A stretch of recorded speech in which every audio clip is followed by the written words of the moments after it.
Now, for every teacher to be a caring educator, we must continue to raise the quality of our teachers. Our high-quality teaching force is equal to the best in the world, but we must keep up with changing demands. Dealing with the explosion of knowledge, the need to nurture character, and engaging and connecting with students are just some of this. Last year, we introduced a TEACH framework to strengthen the professional culture and provide flexible work arrangements for the teaching fraternity. We launched a teacher growth model this year to encourage teachers to take ownership of their professional growth. I'm encouraged by how quickly our educators have taken the lead to develop a culture of professional excellence. Nevertheless, we'll need to better support our school leaders as individuals and as a leadership team to meet expanded and more complex demands. Third, to have a leading teaching force, we must build up a strong core of mentors for our younger teachers. This includes school leaders, master and lead teachers, and specialists. 8 years ago, we first announced our intention to expand the teaching force. I'm happy to announce that we have just reached our full complement of 33,000 teachers, recruiting both fresh graduates and mid-career professionals. Today, a quarter of our teachers are below the age of 30 and have less than 5 years of experience. And some of our new teachers are still finding their feet. I'm heartened that AST has piloted the Skillful Teaching Enhanced Mentoring or STEM program in 30 schools. This program is doing well, and we will scale it up. So I encourage more of our experienced teachers to step forward and develop the younger generation of teachers. We must pass down from one generation to the next the skills and the ethos of our teaching profession to make every teacher a caring educator.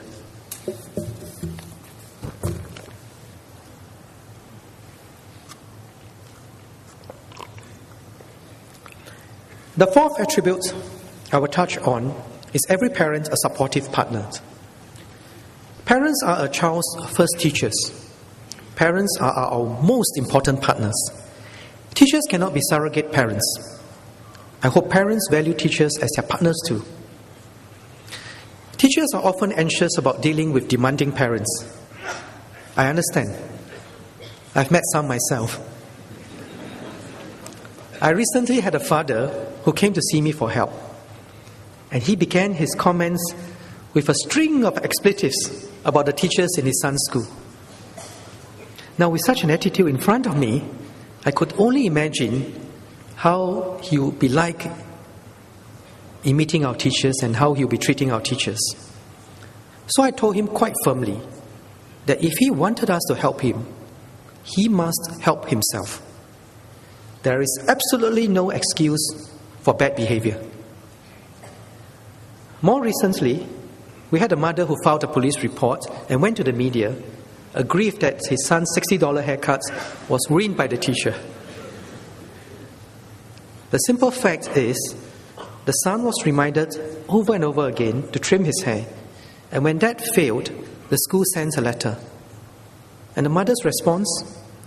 The child was dyslexic and therefore forgetful. Now, dyslexic people are not necessarily forgetful. As one writer puts it in one of our media commentaries, by raising such as hullabaloo, I quote, "The mother did herself and her son no favors." Now, if parents do not show graciousness to others and respect for rules, our young will not do so either. Soon, discipline will be eroded, the tone in our schools will deteriorate, and the tone in our society too. Good people will be deterred from joining teaching. Once the ethos in the school is lost, it is hard to recover. It is already happening in many schools all over the world. Who suffers? Well, our students and future generations of students who just want a good education. So we must take a firm stand against unreasonable demands.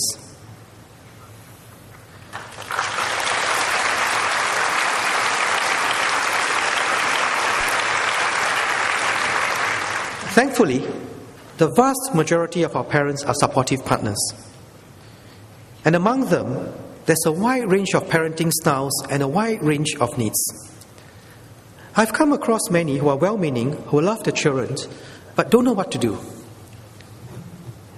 When I visited MacPherson Primary School with ESM recently, a parent told me about his experience during a Dads for Life program. At the end of the session, parents had to stand behind a curtain and say the words, "I love you." And their kids had to identify them. This dad shared with me that he was quite distraught. Other parents only had to say, "I love you" once, but he had to repeat himself before his son could identify him. So he told me he reflected on it and realized that he had actually never said, "I love you" to his son. So it was a transformational moment for him, and he never looked back. His relationship with his son improved, and the child had gone on to do very well. Now, on the other hand, there are those who are much too involved and push their children too hard. Before I even say anything. Now, Ms. Tan Beng Luan, a preschool principal in Singapore, wrote an article in Sao Paulo a few months back. It is a very good article, and I will encourage all of you to read it in full. She observed that many preschoolers, she has been a principal for over now 15 years, and she observed that many preschoolers were more clumsy and fragile than before. And many educators share her views. She observed that many parents, afraid that their kids would fall, stop them from crawling and roaming around and use baby walkers instead. In primary schools, many parents are seen carrying their children's school bags and dropping them off right at the doorstep of the school. They can't bear to have the kids walk 50 meters. She shared a story of how a father let her 3-year-old daughter pick a place for dinner every night. He wanted her to learn about freedom of choice. But one night, he could not accommodate her request, her choice, as he had to work. And she threw a big tantrum. He forgot that freedom to choose must come with respect for others. Now, Ms. Tan noted that if we want to nurture students to become resilient, responsible, and perseverant adults, we must reflect on how, as parents, we need to allow them to pick themselves up when they fall, and not to cry when they fall, to settle disputes among fellow students on their own, and to learn to do things for themselves. Now, let me add that this is not a uniquely Singaporean phenomenon. Ms. Madeline Levine has written a book about how some American parents are doing too much and depriving their children of a chance to grow up. Now, I have a lot of empathy for parents. Parenting is very challenging, and all of us in this room who are parents know that. It is a big subject, it is a complex subject. Our expectations have gone up, we have less time, and our children are exposed to many more sources of influence. But ultimately, parents and educators share the same goal: to bring out the best in our children. So let us work together in partnerships. MOE will be doing 3 things. First, a new Parents in Education website will be launched today. We want to help parents help their children and make learning something that the whole family can be involved in. Now, I'm not saying that parents will become teachers, but it's something which, activities which the family can be involved in. The website will include resources such as parenting tips, educational news, and learning resources for parents. We'll continue to get feedback from parents to improve on this and do as best as we can in providing a whole range of different tips. Second, we will provide resources to enhance parent-school partnerships. Earlier this year, MOE introduced the Parent Support Group Fund. In addition, 15 primary schools have received the Parents in Education Fund initiated by ESM Go. We'll provide our schools with a partnerships resource kit to help them, to guide them in this effort. I thank parents, school leaders, teachers, and campus members for giving us their inputs in making this resource pack. When I met Ngee Ann Secondary PSG recently, they were extremely pleased with the PSG funds. They excitedly told me about how they had used the funds to organize a range of activities. But what I'm most impressed by is that many PSG members continue to be active in the school PSG even after their children have graduated. It is a way for them to help other parents. They create a rich and supportive network in the school, connecting parents, teachers, and students.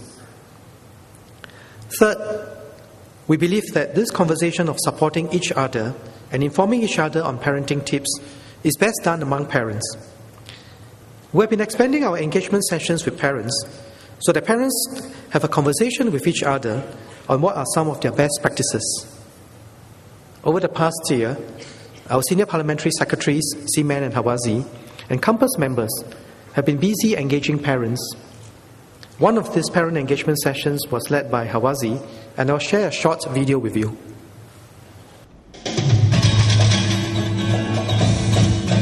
The objectives of the session today is really to see parents' perspectives on the qualities of good home-school partnerships and how parents and school can help to bring this about. This is important in our attempt to engage parents, in encouraging parents to connect with the school to enhance the learning opportunities for our children.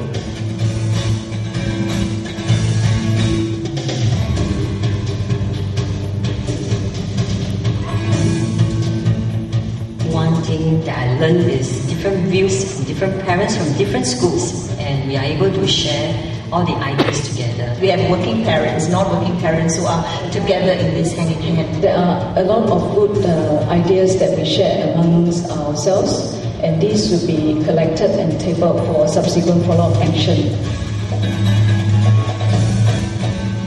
We plan, I think, that here as parents, as teachers, as schools, because we are all engaged about the education of our child.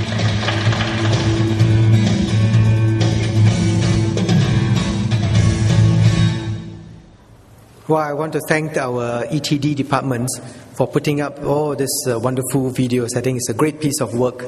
Yeah.